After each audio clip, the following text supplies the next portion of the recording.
Are you ready for another sketch challenge? Hello everyone, Miss Carrie here. Today I have a playful vacation page design to share with you, inspired by a Hip Kit sketch.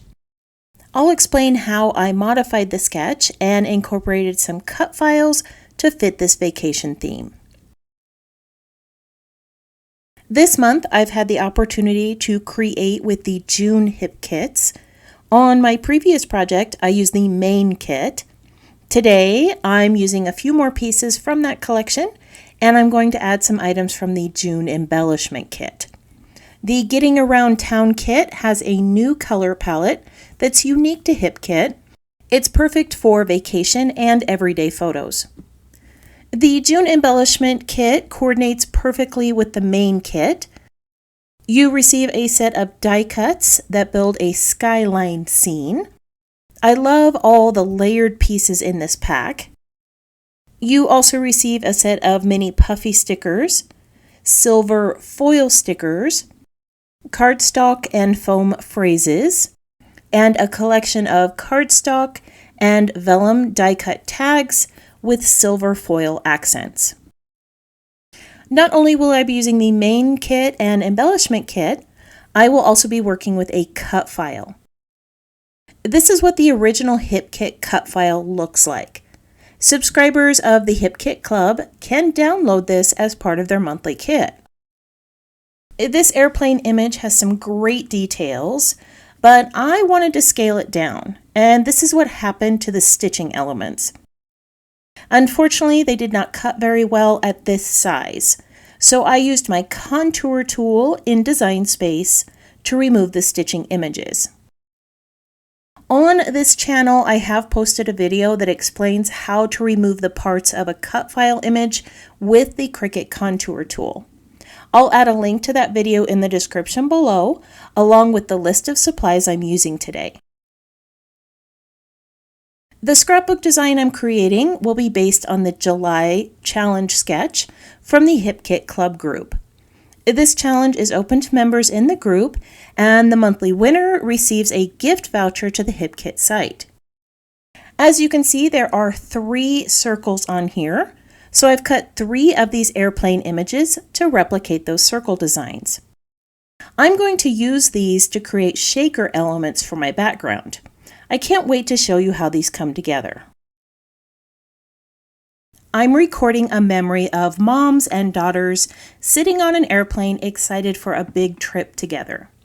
I wanted this page to have an airy and whimsical feel, so I selected a light color for the frame, and I'm going to place this It's a Sign pattern in the center. With my Cricut, I cut some shaker frames to place over the airplane images. This is how the original sketch is designed, but I'm going to rotate it so that the circles sit over here. Instead of a mixed media element, I'm going to add a floral pattern strip, and my photo will sit over here on the left side of the page. I do want to replicate the look of elements moving on the page, like those stars that are falling in the sketch. I'm going to do this with some sun rays. This stencil is part of the June Color Kit collection. Instead of using it like a traditional stencil, I'm going to use it like a stitching template. I enjoy adding texture to my pages with embroidery thread, and these lines are spaced perfectly apart. After drawing the lines with a pencil, I use my die removal tool to poke holes at the top and bottom of each line. These are all going to start under the center shaker element and lead right over to the photo. I have erased the lines, and now I'm adding some long lines of stitching with 6 strands of white embroidery thread. As I add these stitches, I want to share a few other alternatives for this design.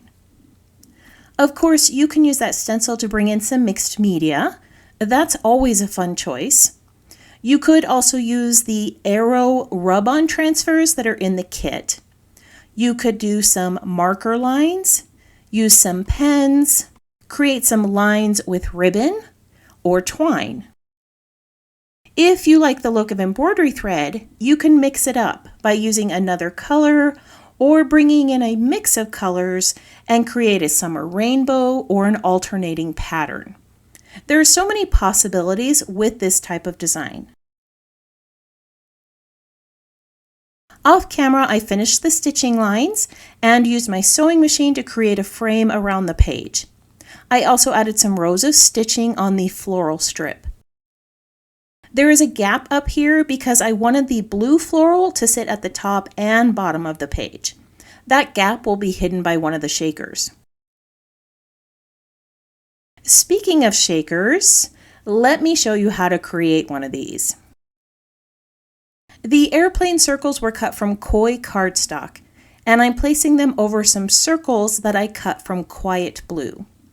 The airplane, circles, frames, and these acetate pieces were all cut with my Cricut machine. Cricut acetate has a protective cover on the front and back. This prevents it from getting scratched while it's cutting. I'm going to adhere the acetate to my frame. This was cut from the softer gray cardstock in the kit. When I'm creating shaker windows, I like to add some stationery pieces. So I'm going to place some of the silver foil puffy stickers around the airplanes. These are going to add a little bit of decoration to the inside of the shakers, and they will hold some of those little bits in place. On the back side of the frame, I'm going to add a thin piece of foam tape. This is about 1/4 inch thick. If you don't like bulky scrapbook pages, you can create a faux shaker. Instead of adding foam and acetate, simply adhere your shaker bits to that airplane background and make it look like a shaker. I've made multiple cards and shaker pages this way. In the center of the back piece, I'm going to place some random elements that match my page. I have some beads, sequins, and little flowers. Once these are in place, I'll lay my shaker frame over the top. Off camera, I adhered the shaker frames in place and added a blue frame around each one of them. How cute are those? This is such a fun vacation element, isn't it? Now I'm going to bring in the torn notebook edge die and create a frame for my photo. This die is open-ended at the top, which means you can add that notebook edge to any size of paper, and it will not cut a flat edge like a border. I love the stitching details on this. I'm going to use it at the top of the frame as well. Instead of cutting the torn notebook pattern at the top, I'm just adding this stitching detail. After securing the die in place, I'm going to sit my top plate just past that stitching line. As I run this through my machine, the part of the die with the notebook edge won't have any pressure on it, so it won't cut. I just get this great line of stitching. On the back of this frame, I'm adding a little pocket for journaling. This is cut a little larger than the tag with adhesive on 3 sides. The little tag slides right in, and it's the perfect spot for a story. Next to the journal tag, I wanted to add this phrase, boarding pass. Instead of tucking the entire tag under the photo, I just cut off the phrase, and I'm going to adhere it to the blue frame. This will give a nice layered look, and the tag will still be able to move. This next part took me way longer than it should have, so I'm going to skip through it rather quickly. With the puffy stickers, tags, vellum elements, and die cuts, I created clusters around those shaker pieces. I started with like color circles and clustered them together. I tried to avoid bringing any green to the page, so I layered a few pieces together to hide that color. Since I added the dark blue frame around my photo, I wanted to add some darker pieces over here too. I chose some die cuts and cut out some tag phrases for this space, and layered them with some arrows and flowers. Honestly, it did feel a bit chaotic at first, but once I started to balance out the colors and shapes and brought a few of the elements over to the photo, things started to fall in place. At the base of the page, I brought in one of the large foam sticker titles. This dark blue helped tie everything together. Off camera, I realized that those silver circles were not working, so I removed them and added a little tab at the top. I'm also adding a small rub-on transfer phrase below the title. This says, "Enjoyed this." And I'm going to bring in some more of that light blue from the shakers with these little chevrons. I'm going to finish adding these to my layout, and then I'll share the completed page with you. Like I said earlier, this took way longer than I planned, but it did turn out pretty cute. Knowing the personalities of these three together, a whimsical page like this is a perfect way to tell the story.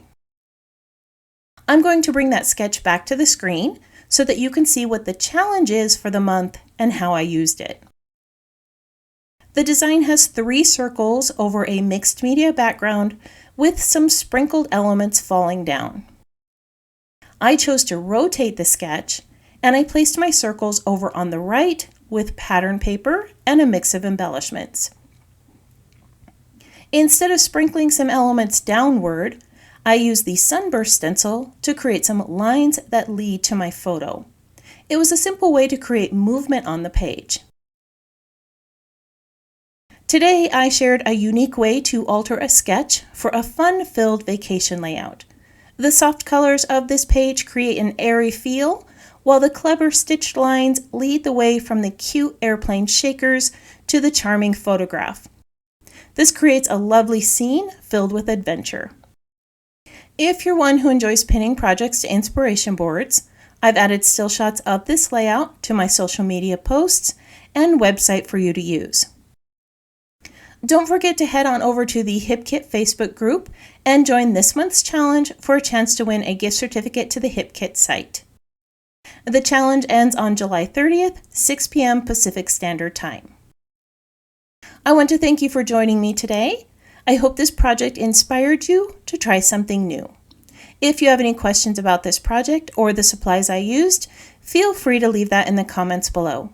I hope you have a wonderful week, and I can't wait to see what you create.